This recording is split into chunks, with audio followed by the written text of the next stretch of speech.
We are back on MorningLine News Channel 5. Legal analyst Nick Leonardo here with me, talking some high-profile legal cases. All right. So, the question when you look at the situation with Travis Ranking, who is the suspect in the Waffle House shooting. All right. He went and had a mental evaluation. He's being deemed fit now by Judge Fishburne to stand trial. That's coming up in February. Or doctors. Or doctors. Doctors on the recommendation. Right. And the judge now has said we can move forward. You're right. So now he's saying at the moment, but isn't the issue at hand when it goes to trial is going to be, all right, as he sits before you now, he's doing better. But what was his state of mind the day of the shooting? And that's where they're going to obviously try to go. Okay, I mean, I would understand if they were seeking the death penalty to really go to trial and try to push this because, you know, I mean, that's an issue that is certainly worth trying. But that may be where they go with this. And I think it's very difficult for, you know, doctors sometimes to say what your mental state was at a time prior. Okay, but obviously he has some serious mental health issues because he was found to not be competent for trial by certain physicians early on.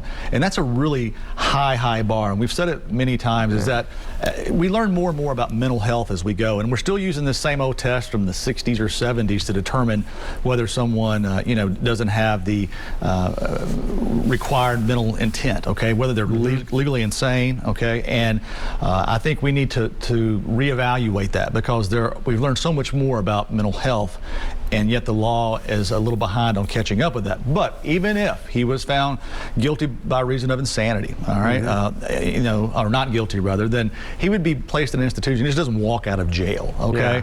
And they would continue to monitor him and see what his condition was going, you know, to be like. But again, if it is insanity, that's an affirmative defense, so they would have to give notice of that. And I think the file is sealed. Yeah, it is sealed. So we don't know if that's where they're going on this, but they could very well. I'm just saying, there is no other defense. I mean, there's no self-defense here. That's off the table.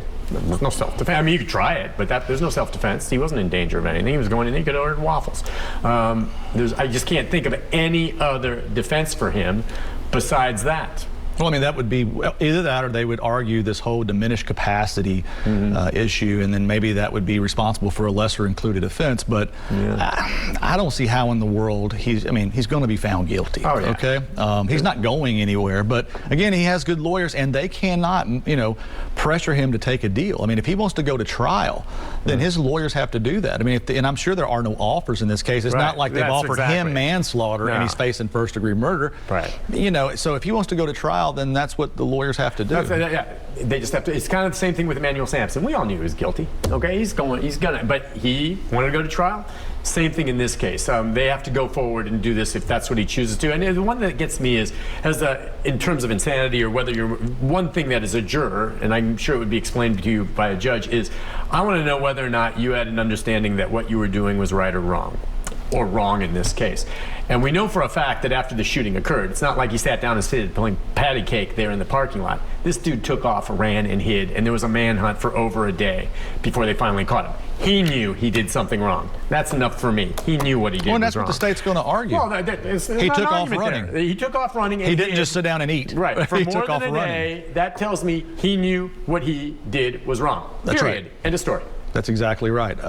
You know, that's exactly right. But, you know, the defense could have some great experts that get up there and say, you know, I've never seen in the 25 years I've been around this, not there every day, but this is one of the first times I've seen someone found to be, you know, not competent to stand for, you know, trial for something so egregious. So there's no doubt he has some mental health issues, and maybe he was suffering of such a mental defect on the time of the incident that he didn't know that the nature, you know, of his actions or the consequences of his actions, and that they were wrong. Okay. Yeah. But like you say, trying to take off running is an effort to secrete your activity, which should tell you, you know it's wrong. And I think that's what the prosecution's going to argue. He ran and hid. Let's take a call from Gary.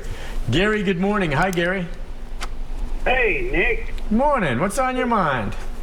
Oh, I got a whole bunch of stuff, but could I get the phone number of the guy you're talking to where I could call him?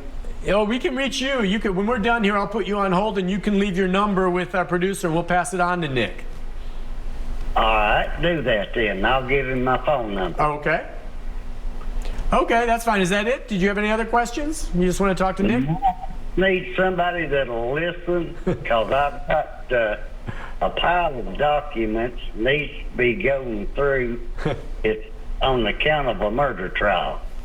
Okay, I mean, well, who knows? He sounds like he's trying to find a lawyer to help him in a case. What kind of law do you handle, Nick? I do it all. I mean, I do civil, I do family law, lots of criminal law.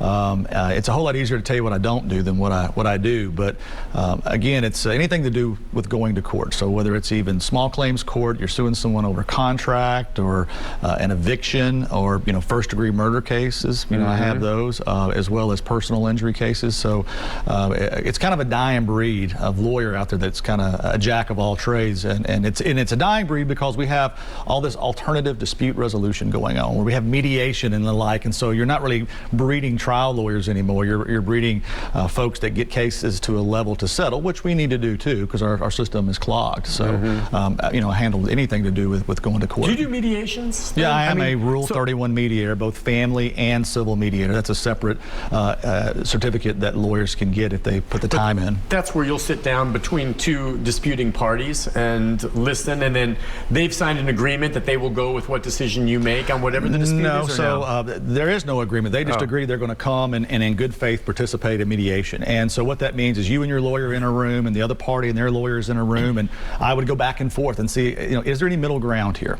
Because you guys are able to, the ones that are going to make the agreement, and you know what's going to happen here today if both of you decide that. But if you let the man or woman in the black robe make that decision, instead of taking a scalpel, they may take a meat cleaver, okay? And so if you want to really dictate the outcome of your litigation, then you would want to go ahead and try to settle it amongst the parties. So the mediator doesn't have any power to force anything. The mediator's job is to facilitate discussions between the parties to see, can we come up with a settlement today or an agreement that both parties are a little unhappy with, but at least they're certain of the outcome. And you could think about I mean, as a friend, I've mediated between other friends over just arguments and such.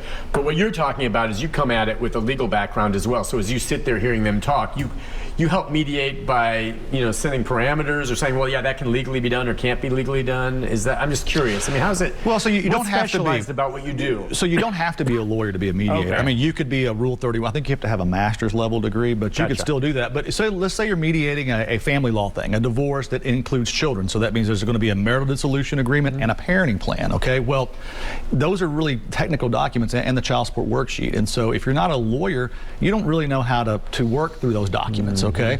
And you're able to talk about the strengths and weaknesses of each party's case. And what Judge Smith here is one of our family court judges, or Judge Philip Robinson, they each have their little isms and things that they like or don't like. And so you try to give advice, if you will, to them to say, listen, you may not like what happens in court, but if one side's being unreasonable, then sometimes you can't settle it. But I always tell people, if you want to use a scalpel, mediation's great, and it's required to at least show up and participate, because this judge is going to use a meat cleaver. I mean, they're not going to put as much to have a lot of cases. Each court has 3,300 cases or so. I can see the advantage to going mediation if you can avoid that. And just just to remind folks, he also sits as a judge on occasion, and you do a really good job. Oh, well, thanks. I had a chance to sit in there, and it was kind of cool. You actually posted on, I think, on your Twitter feed that you married a few folks last week, didn't you? Yeah, How many did you have in one day? 3. I was sitting special for Judge Linda Jones, who's a general sessions judge here, and some of the judges have weddings set up, and sometimes it's easier to have them planned and scheduled than it is for them just to show up at the courthouse. And so, and she's one of the judges that participates in that, and I was a special judge that day for her, and so I carried out, that was part of her duty that day, and so I sat and did that. But it's a unique perspective from a lawyer's position to be in that kind of position. But I think the thing that I enjoy about it most is to be able to bring the sense of respect and integrity that other judges do, but also to make sure that everyone's treated with respect, because everyone in that courtroom is someone's mom, someone's sister, someone's brother, and this may be their only experience with the court system. And so to give people their day in court, allow them to be heard, and to do that with respect is a refreshing thing. Yeah, I've sat in and watched you, and you are very good. You listen to people, but it's just interesting to me. We think so much about you, and I both have friends, and they throw these just monstrous weddings. And frankly, I gotta be honest with you, nothing against weddings, but sometimes I think, man, Mom, Dad, give me the money. Let me put that on a down payment on the house. Don't spend a fortune on my wedding. But there are plenty of people out there that just go to the justice of the peace or go to court, than just a happy couple together coming in? Maybe they have a couple friends in the courtroom with them sometimes, or is it just them alone?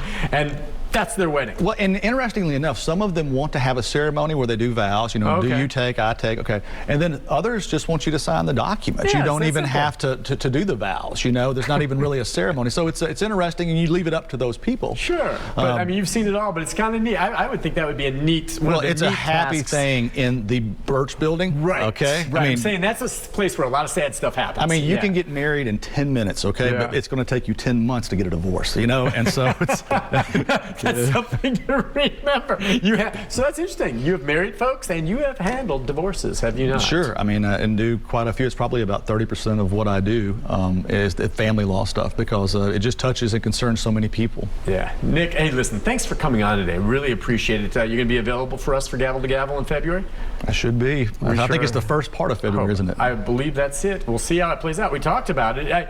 From that perspective, I'm just going to be curious to see what they present on the Waffle House case. But I certainly know the victims' families really want this. It's important to them to have their day in court. And so I'm glad it's happening. Listen, I appreciate you coming on. Thanks for having me. My good friend, and we'll see you again soon. I'm going to take a break, and we'll come back with a programming note about tomorrow right after this.